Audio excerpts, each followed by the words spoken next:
നമസ്കാരം. ഇന്നത്തെ ഡെയിലി അപ്ഡേറ്റ്സിലേക്ക് സ്വാഗതം. ഇന്നത്തെ പ്രധാനപ്പെട്ട വാർത്താ അപ്ഡേറ്റുകളും നാളെ വരാനിരിക്കുന്ന ദിവസങ്ങളിൽ നിങ്ങൾ അറിയേണ്ട അത്യാവശ്യ അറിയിപ്പുകളാണ് ഈ ഡെയിലി അപ്ഡേറ്റ്സിലൂടെ പങ്കുവയ്ക്കുന്നത്. എല്ലാ പ്രേക്ഷകരും ഈ വിവരങ്ങൾ പൂർണ്ണമായിട്ട് ശ്രദ്ധിക്കുക. വീഡിയോ ലൈക്ക് ചെയ്യുക, പരമാവധി ആളുകളിലേക്ക് ഷെയർ ചെയ്തെത്തിക്കുക. കൂടാതെ ഞങ്ങളുടെ ഫേസ്ബുക്ക് പേജിൽ ഫോളോ ചെയ്ത് വയ്ക്കുക. ദിവസേന വാർത്തകളും അപ്ഡേറ്റ്സുകളും കൃത്യമായിട്ട് ലഭിക്കുന്നതായിരിക്കും. ഏറ്റവും ആദ്യത്തെ വാർത്താ അപ്ഡേറ്റ്, സാമൂഹ്യ സുരക്ഷാ പെൻഷൻ ലഭിക്കുന്നവർക്ക് വരുമാന സർട്ടിഫിക്കറ്റ് നിർബന്ധമാണ്. ഇതുവരെ വരുമാന സർട്ടിഫിക്കറ്റ് സേവന പെൻഷൻ വെബ്സൈറ്റിൽ സമർപ്പിക്കാത്തവർ ജൂൺ 30-നകത്ത് ഇത് സമർപ്പിക്കേണ്ടതുണ്ട്. അവസാന തീയതി കഴിഞ്ഞാൽ പിന്നെ ജൂലൈ 30 മുതൽ പെൻഷൻ ലഭിക്കില്ല. നിലവിൽ 2000 രൂപയായിരിക്കുന്ന പെൻഷൻ ഭാവിയിൽ വർദ്ധിക്കാനുള്ള സാധ്യതകളുടെ നിലനിൽക്കുന്ന സാഹചര്യത്തിൽ ഉറപ്പായിട്ട് നിങ്ങൾ വരുമാന സർട്ടിഫിക്കറ്റ് സമർപ്പിക്കേണ്ടതുണ്ട്. ഈ സർട്ടിഫിക്കറ്റ് സമർപ്പിക്കേണ്ട അവസാന തീയതി പറഞ്ഞിട്ടുള്ളത് ജൂൺ 30-ാം തീയതി വരെയാണ്. കൂടാതെ സ്ത്രീ സുരക്ഷാ പെൻഷന്റെ 1000 രൂപ വിതരണം ഈ ആഴ്ചയിൽ ആരംഭിക്കുമെന്നാണ് സൂചനകൾ. അടുത്ത വാർത്താ അപ്ഡേറ്റ്, പൈപ്പ് ലൈൻ പ്രകൃതിവാതക കണക്ഷൻ ലഭിച്ചവർക്ക് LPG കണക്ഷൻ ഉപയോഗിക്കാൻ പാടില്ലെന്ന് സിവിൽ സപ്ലൈസ് കമ്മീഷൻ അറിയിച്ചിട്ടുണ്ട്. 15 ദിവസത്തിനുള്ളിൽ LPG കണക്ഷൻ തിരികെ നൽകണം. രാജ്യത്തെ ഇന്ധന പ്രതിസന്ധി പരിഹരിച്ചാണ് ഈ തീരുമാനം. ഗ്യാസ് വിതരണ രംഗത്ത് നടക്കുന്ന തട്ടിപ്പുകൾക്കെതിരെ ജാഗ്രത വേണം. സിലിണ്ടർ വാങ്ങുമ്പോൾ തൂക്കം പരിശോധിക്കുക. ഡെലിവറി ചാർജ് നിയമപരിധിക്ക് മുകളിൽ ഈടാക്കുകയാണെങ്കിൽ പരാതി നൽകണം. ഇതിന് പ്രത്യേക പരാതി നമ്പറുകളും ഏർപ്പെടുത്തിയിട്ടുണ്ട്. അടുത്ത വാർത്താ അപ്ഡേറ്റ്, സംസ്ഥാനത്ത് ഇപ്പോൾ 2 മാസത്തെ റേഷൻ ഒരുമിച്ച് വിതരണം ചെയ്യുന്നു. ഏപ്രിൽ മാസത്തോടൊപ്പം മെയ് മാസത്തെയും റേഷൻ മുൻകൂട്ടി ലഭിക്കും. ഈ ആഴ്ച കഴിഞ്ഞാൽ ഏപ്രിൽ മാസത്തെ റേഷൻ ലഭിക്കുകയില്ല.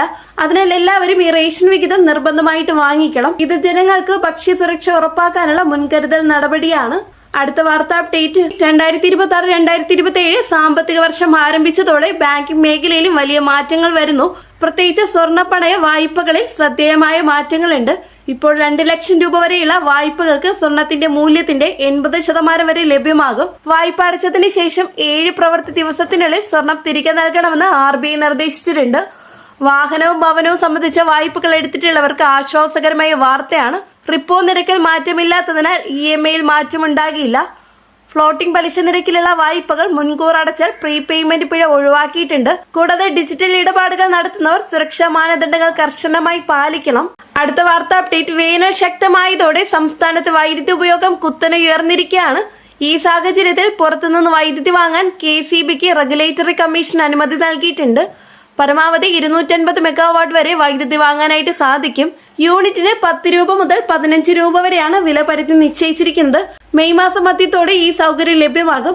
ഇത് ജനങ്ങൾക്ക് തടസ്സമില്ലാതെ വൈദ്യുതി വിതരണം ഉറപ്പാക്കുന്നതിനുള്ള അടിയന്തര നടപടിയാണ്. അതേസമയം വൈദ്യുതി ഉപയോഗത്തിൽ പൊതുജനങ്ങൾ ശ്രദ്ധ പുലർത്തണമെന്നും അധികൃതർ അഭ്യർത്ഥിച്ചിട്ടുണ്ട്. അടുത്ത പ്രധാനപ്പെട്ട വാർത്താ അപ്ഡേറ്റ്, സംസ്ഥാനത്ത് ഇന്ന് കടുത്ത ചൂട് അനുഭവപ്പെടാൻ സാധ്യതയുണ്ടെന്ന് കേന്ദ്ര കാലാവസ്ഥാ വകുപ്പ് മുന്നറിയിപ്പ് നൽകിയിരിക്കുകയാണ്. സാധാരണയേക്കാൾ 4 ഡിഗ്രി സെൽഷ്യസ് വരെ താപനില ഉയരാൻ സാധ്യതയുണ്ടെന്നാണ് റിപ്പോർട്ടുകൾ.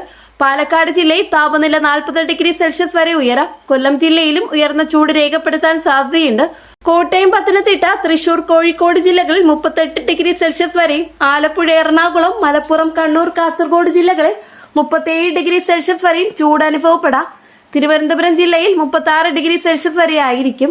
ഇത്തരം സാഹചര്യം കണക്കിലെടുത്ത് പൊതുജനങ്ങൾ പുറത്തിറങ്ങുമ്പോൾ നിർബന്ധമായി മുൻകരുതലുകൾ സ്വീകരിച്ചിരിക്കണം. വെള്ളം കൂടുതലായി കുടിക്കുക, നേരിട്ടുള്ള സൂര്യപ്രകാശത്തിൽ നീണ്ട സമയം ചെലവഴിക്കാതിരിക്കുക എന്നിവ ശ്രദ്ധിക്കേണ്ടതാണ്. മുതിർന്നവരും കുട്ടികളും കൂടുതൽ ജാഗ്രത പാലിക്കണം. കേന്ദ്ര സർക്കാരിന്റെ ജനപ്രിയ പദ്ധതിയായ PM കിസാൻ സമ്മാൻ നിധിയുടെ 6000 രൂപ നമ്മുടെ വീടുകളിൽ ലഭിക്കുന്നുണ്ടെങ്കിൽ ഈ പ്രധാനപ്പെട്ട അറിയിപ്പ് ശ്രദ്ധിക്കാതെ പോകരുത്. കിസാൻ സമ്മാൻ നിധിയുടെ ധനസഹായം ഇപ്പോൾ ലഭിക്കുന്നവർക്ക് വരും മാസങ്ങളിലെ ഗഡുക്കൾ ഒരുപക്ഷെ നിലയ്ക്കാനുള്ള സാധ്യതയുണ്ട്. നമ്മുടെ ഭാഗത്തു നിന്ന് നമ്മൾ അറിഞ്ഞിരിക്കേണ്ട, ചെയ്തിരിക്കേണ്ട പ്രധാനപ്പെട്ട കുറച്ച് കാര്യങ്ങൾ അത് വീഡിയോയിലൂടെ പറയുകയാണ്. നിലവിൽ 4 മാസ ഇടവേളകൾ 2000 രൂപ വീതം വർഷത്തിൽ 3 ഇൻസ്റ്റാൾമെന്റുകളാണ് ലഭിക്കുന്നത്. 2000 രൂപ വീതമുള്ള 3 ഗഡുക്കളാണ് നമ്മുടെ ബാങ്ക് അക്കൗണ്ടുകളിലേക്ക് സർക്കാർ ട്രാൻസ്ഫർ ചെയ്യുന്നത്. മുമ്പ് നമ്മൾ നൽകിയിട്ടുള്ള ബാങ്ക് അക്കൗണ്ടുകളിലേക്കായിരിക്കും ധനസഹായം എത്തിയിരിക്കുന്നത്.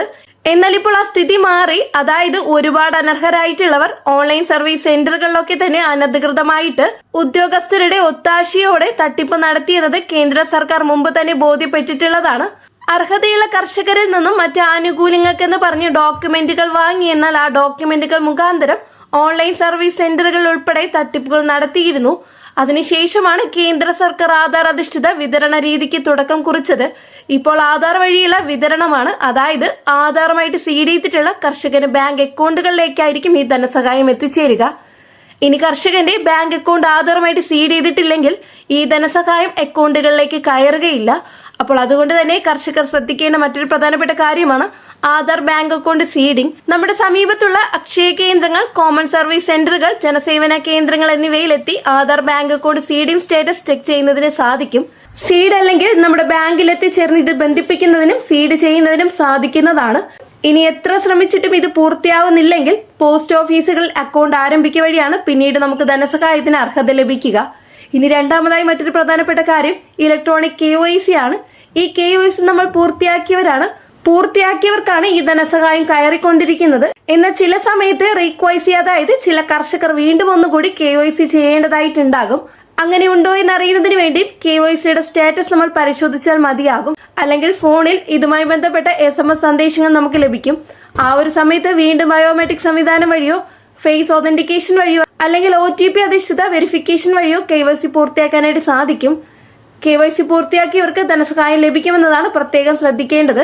ഇനി മൂന്നാമതായി പ്രധാനപ്പെട്ട മറ്റൊരു കാര്യം, ഈ പദ്ധതിയിൽ നിന്നും അപേക്ഷ വെച്ചിട്ടുള്ള കർഷകർ ആരെങ്കിലും മറ്റ് കേന്ദ്ര സംസ്ഥാന പെൻഷൻ വാങ്ങുന്നുണ്ടെങ്കിൽ, അതും 10,000 രൂപ അതിന് മുകളിലോ പെൻഷൻ ആനുകൂല്യം ലഭിക്കുന്നവരാണെന്നുണ്ടെങ്കിൽ ഈ കിസാൻ സമ്മാൻ നിധി ആനുകൂല്യം വാങ്ങാനായിട്ട് പാടില്ല. ആധാറുമായിട്ട് ഇത് ഒത്തുനോക്കി പരിശോധനകൾ ഉണ്ടാകും. ഇത്രയും നാൾ വാങ്ങിയ തുക തിരികെ അടക്കേണ്ട സാഹചര്യം വരും. അതുകൊണ്ട് തന്നെ പെൻഷൻ ലഭിക്കുന്നവരാണെന്നുണ്ടെങ്കിൽ ഈ പദ്ധതിയുടെ സഹായം വേണ്ടെന്ന് വെക്കാനുള്ള സംവിധാനം PM കിസാൻ സമ്മാൻ നിധിയുടെ വെബ്സൈറ്റിലുണ്ട്. അങ്ങനെ നമ്മുടെ ആനുകൂല്യം സറണ്ടർ ചെയ്യാം. പിന്നീട് നമുക്ക് ഇത്തരത്തിലുള്ള പ്രശ്നങ്ങൾ ഉണ്ടാകില്ല. ഇനി അതോടൊപ്പം തന്നെ പ്രൊഫഷണൽ ജോലിയുള്ളവർ, ഡോക്ടർമാർ, എഞ്ചിനീയർമാർ, ചാർട്ടേഡ് അക്കൗണ്ടന്മാർ, മറ്റ് വിവിധ പ്രൊഫഷണൽ രംഗത്ത് നിലവിൽ ജോലി ചെയ്യുന്ന ആളുകൾ, അങ്ങനെയുള്ളവർക്ക് കിസാൻ സമ്മാൻ നിധി ആനുകൂല്യം വാങ്ങാനായിട്ട് പാടില്ല. ഇത് മാത്രമല്ല, ഒരു വീട്ടിൽ ഒന്നിലധികം പേർ ആനുകൂല്യം വാങ്ങിയതായി കണ്ടെത്തിയിരിക്കുന്നു. അങ്ങനെയുള്ള ഏകദേശം 10,000-നടുത്ത വ്യക്തികളെ കണ്ടെത്തിയിട്ടുണ്ട്. അവരിൽ നിന്നും തുക തിരിച്ചു പിടിക്കുന്ന നടപടികളും സർക്കാർ ആരംഭിച്ചു കഴിഞ്ഞു. ഒരു റേഷൻ കാർഡിൽ അല്ലെങ്കിൽ ഒരു കുടുംബത്തിൽ അർഹതയുള്ള ഒരാൾക്ക് മാത്രമാണ് ആനുകൂല്യം ലഭിക്കുക. അത് നിങ്ങൾ തീർച്ചയായിട്ടും ശ്രദ്ധിക്കുക. ഒന്നിലധികം പേരിൽ ആനുകൂല്യം വാങ്ങുന്നുണ്ടെങ്കിൽ ആനുകൂല്യം സറണ്ടർ ചെയ്യുക. അത് തീർച്ചയായും എല്ലാവരും ശ്രദ്ധിക്കേണ്ടതാണ്. അടുത്ത വാർത്ത അപ്ഡേറ്റ്, കേരളത്തിൽ നിലവിൽ 5 ലക്ഷം രൂപയുടെ ചികിത്സാ സഹായം നൽകുന്ന കാരുണ്യ സമഗ്ര ആരോഗ്യ ഇൻഷുറൻസ് പദ്ധതി നിലവിലുണ്ടെങ്കിലും പരിമിതമായ ആളുകൾക്കാണ് ഇതിന്റെ ആനുകൂല്യം ലഭിക്കുന്നത്. എന്നാൽ ഈ പദ്ധതി ഉൾപ്പെടാത്തവർക്ക് മുഖ്യമന്ത്രിയുടെ ദുരിതാശ്വാസ നിധി വഴി 2 ലക്ഷം രൂപ വരെയും വൃക്ക രോഗികൾക്ക് 3 ലക്ഷം രൂപ വരെയും ധനസഹായം ലഭിക്കുമെന്ന കാര്യം പലർക്കും അറിയില്ല. വാർഷിക വരുമാനം 3 ലക്ഷം രൂപയിൽ താഴെയുള്ള കേന്ദ്ര സർക്കാരിന്റെ ആയുഷ്മാൻ ഭാരത് പദ്ധതിയിലോ കാസ്റ്റ് കാർഡിലോ ഉൾപ്പെടുത്താത്ത കുടുംബങ്ങൾക്കാണ് ഈ ആനുകൂല്യം ലഭിക്കുന്നത്. അപ്രതീക്ഷിത രോഗങ്ങളും അപകടങ്ങളും ഒരു സാധാരണ കുടുംബത്തിന്റെ സാമ്പത്തിക ഭദ്രത തകർക്കുന്ന സാഹചര്യത്തിൽ ചികിത്സാ ധനസഹായ പദ്ധതികൾ വിപുലീകരിക്കുക എന്നതാണ് വലിയ ആവശ്യം. നിലവിൽ പരിമിതികൾ പരിഹരിക്കാൻ കഴിഞ്ഞ നിയമസഭാ തെരഞ്ഞെടുപ്പിൽ ഇരു മുന്നണികളും വാഗ്ദാനങ്ങൾ മുന്നോട്ട് വെച്ചിരുന്നു. UDF അധികാരത്തിൽ വന്നാൽ ഉമ്മൻചാണ്ടി ആരോഗ്യ ഇൻഷുറൻസ് പദ്ധതിയിലൂടെ ഒരു കുടുംബത്തിന് വർഷത്തിൽ 25 ലക്ഷം രൂപയുടെ ചികിത്സാ കവറേജ് ഉറപ്പു നൽകും. ഈ പദ്ധതിയുടെ പ്രത്യേകത പുതിയ ആളുകൾക്കും എളുപ്പത്തിൽ ചേരാൻ കഴിയുമെന്നതാണ്. LDF അധികാരത്തിൽ വന്നാൽ നിലവിലെ 5 ലക്ഷം രൂപയുടെ പരിധി പൂർണ്ണമായി ഒഴിവാക്കി പരിധിയില്ലാത്ത ആരോഗ്യ സുരക്ഷാ പദ്ധതി നടപ്പിലാക്കുമെന്നാണ് അറിയിച്ചിട്ടുള്ളത്. അടുത്ത മാസം 4-ാം തീയതി പുറത്തുവരുന്ന തെരഞ്ഞെടുപ്പ് ഫലം കേരളത്തിന്റെ ആരോഗ്യ മേഖലയിലെ വലിയ മാറ്റങ്ങൾക്ക് വഴിതെളിക്കും. ഇതോടെ ഇന്നത്തെ ഡെയിലി അപ്ഡേറ്റ്സ് പൂർണ്ണമാവുകയാണ്. ഇനിയും ഇതുപോലെ ഡെയിലി അപ്ഡേറ്റ്സ് ലഭിക്കാനായിട്ട് ചാനൽ സബ്സ്ക്രൈബ് ചെയ്ത് വെക്കാൻ മറക്കരുത്. തൊട്ടടുത്ത് കാണുന്ന ബെല്ലൈക്കൺ അമർത്താൻ ഞാനിടുന്ന വീഡിയോയുടെ നോട്ടിഫിക്കേഷൻ ഉടനടി തന്നെ നിങ്ങൾക്ക് ലഭിക്കുന്നതായിരിക്കും. നെക്സ്റ്റ് ഒരു അപ്ഡേറ്റ്സുമായിട്ട് വീണ്ടും കാണാം. എല്ലാവർക്കും നന്ദി, നമസ്കാരം.